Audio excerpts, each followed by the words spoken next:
안녕하세요, 한테타 채널입니다. 전기차 채널에서 왜 갑자기 주택 건축에 관한 콘텐츠인가 의아하게 생각하실 분도 계실 텐데요.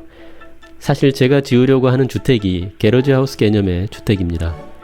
이 게러지는 테슬라 차량을 보관하고 간단한 차량 유지 관리와 유튜브 콘텐츠 촬영 등의 용도로 사용할 계획이기 때문에 충분히 한테타 채널과 관련이 있다고 생각합니다.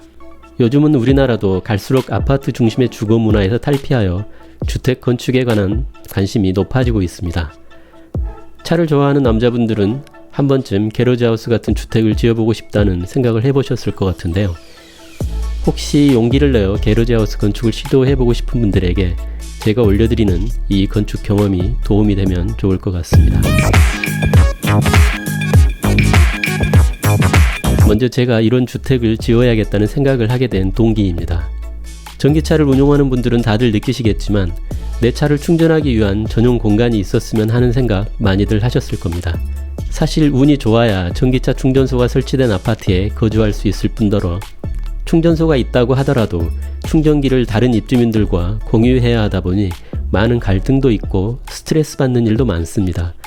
어떤 경우에는 전기차도 아닌데 전기차 충전소를 점유하는 내연기관 차량 때문에 극심한 스트레스를 받는 일도 허다합니다. 그래서 저는 충전기가 설치된 내 차고가 있는 집을 지어야겠다고 생각하게 되었습니다. 두 번째 이유는 가족 구성원들의 생활 공간에 대한 니즈가 다양하다 보니 아파트로는 도저히 감당이 되지 않았습니다. 지금 거주 중인 아파트에도 영화나 음악 감상을 위한 AV룸을 작은 방에 만들어 놓기는 했지만 층간소음 문제로 제대로 된 오디오 출력을 내본 적이 한 번도 없고 공간이 협소해서 제대로 된 감상을 하기도 힘듭니다. 또한 아파트에서는 확보가 어려운 서재를 가지고 싶기도 하고 가족들 각 자신만의 용도에 맞는 방의 크기나 디자인 등을 구현하기 위해서는 주택을 건축하는 것이 정답이라는 결론에 도달했습니다. 하지만 아파트를 포기하려고 할 때 선뜻 결정을 어렵게 하는 부분도 여러 가지 있었습니다. 대부분 그러시겠지만 가성비가 뛰어나고 효율적인 아파트 생활을 쉽게 포기하기는 어렵습니다. 저희 같은 경우에는 방범이나 치안의 문제가 가장 걸림돌이었습니다. 하지만 이 문제는 사실 아파트를 한 번도 벗어나서 살아보지 않은 데 따른 막연한 두려움이었음을 설계 과정에서 깨달을 수 있었습니다.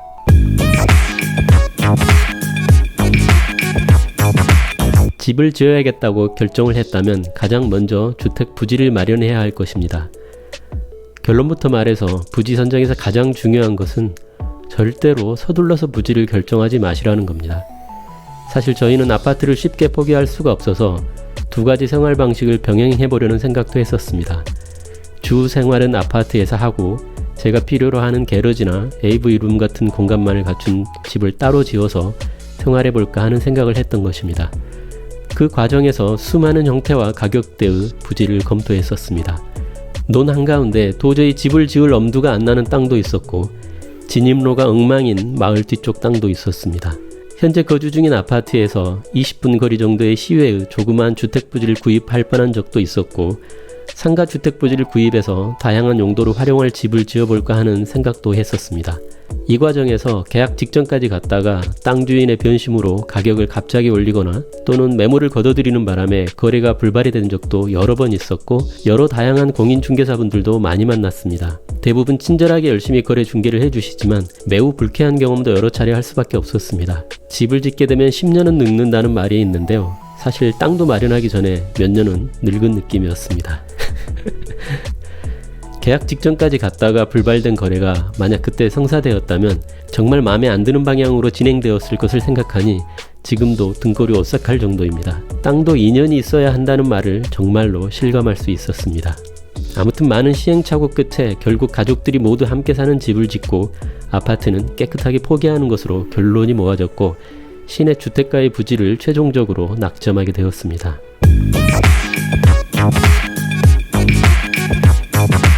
부지 구입이 끝났다면 두 번째는 건축가를 선정하는 단계입니다. 시공보다 설계가 중요하고 건축가를 잘 만나야 한다는 이야기를 여기저기서 많이 들었기 때문에 이 단계도 어렵게 결정을 하게 되었습니다. 저희는 여러 건축사무소에서 상담을 받아보지는 않았지만 제 생각에 건축가님들은 딱 3가지 정도로 분류할 수 있다는 생각이 들었습니다. 제일 먼저 흔히 말하는 동네 건축사무소입니다. 이분들은 최소한의 도면만 그려준다고 합니다. 물론 설계 비용도 최소한이겠죠. 하지만 저 같은 경우에는 일반적이지 않은 차고와 AV룸이 필요했고 가족 구성원의 니즈도 다양했기 때문에 이런 방식의 설계는 부적합하다고 생각했기 때문에 고려하지 않았습니다. 또한 이런 방식의 경우 세부 시공 설계를 생략하는 경우가 많기 때문에 시공사의 재량이 늘어나게 되고 나중에 공사비가 예상 외로 늘어난다거나 원하는 형태의 주택을 건축하지 못할 가능성도 높다고 합니다. 두 번째 건축가는 적정한 수준의 설계를 해주고 합리적인 설계비를 요구하는 경우입니다. 흔히들 적정 설계비가 시공비의 10% 정도라고 말하는데요. 저희가 만난 두 번째 사무소는 이보다는 약간 저렴한 설계비를 요구하셨지만 우리가 원하는 내용을 제시할 때마다 무조건 모두 다 가능하다고 맞춰줄 수 있다고 자신있게 말했지만 왠지 신뢰감이 가지 않았습니다. 우리의 요구사항을 열정적으로 잘 반영해 줄지는 반신반의한 상태에서 세 번째 건축사무소를 방문하게 되었습니다. 저희가 최종 선택을 하게 된 이 건축가님은 매우 자세한 도면을 그린다고 얘기하셨고 시공 과정에서 여러가지 예상되는 문제점이나 건축주가 챙기지 못하는 부분들에 대한 자세한 설명을 해주셨습니다. 설계비는 가장 비싼 수준이었지만 상담하는 내내 믿고 맡겨도 될 만큼 높은 신뢰감을 준다고 생각해서 최종적으로 선택을 하게 되었습니다.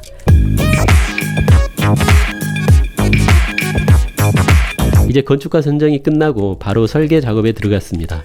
우선 우리가 집을 짓고자 하는 이유와 어떤 집을 지을지에 대한 목표에 대해 많은 시간 동안 건축가님과 대화를 했습니다. 가족 구성원 각각 집을 지었을 때 필요한 공간이라던가 원하는 건축 방향에 대한 설문지도 작성해서 제출했습니다.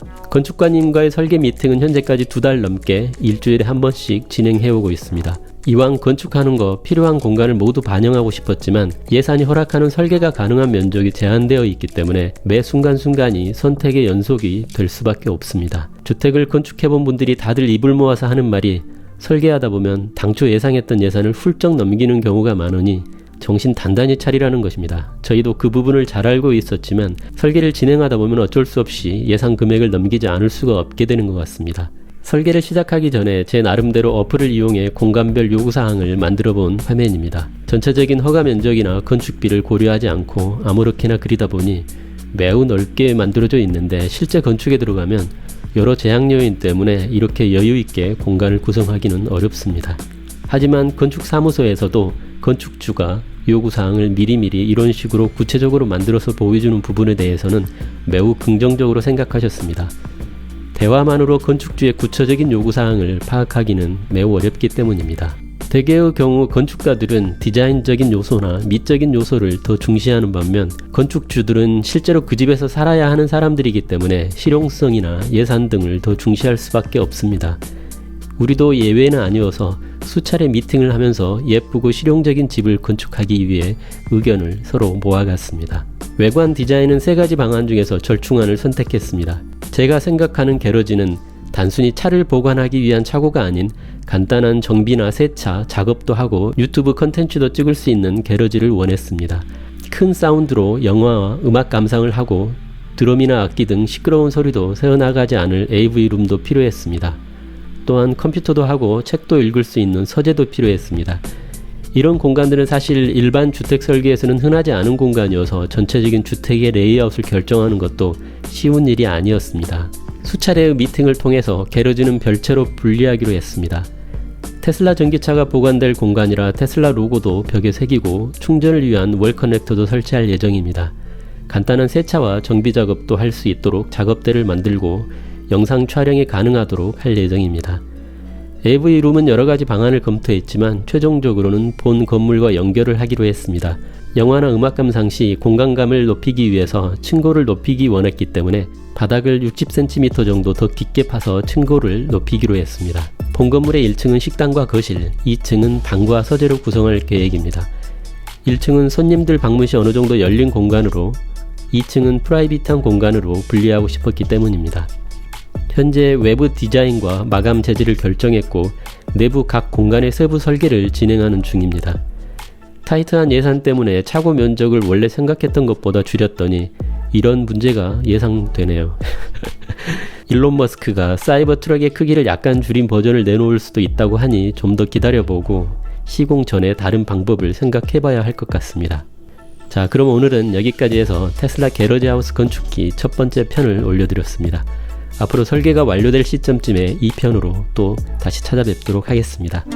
나만의 집을 건축하고 싶어하는 분들에게 많은 도움이 되시기를 바랍니다. 지금까지 시청해주셔서 감사합니다.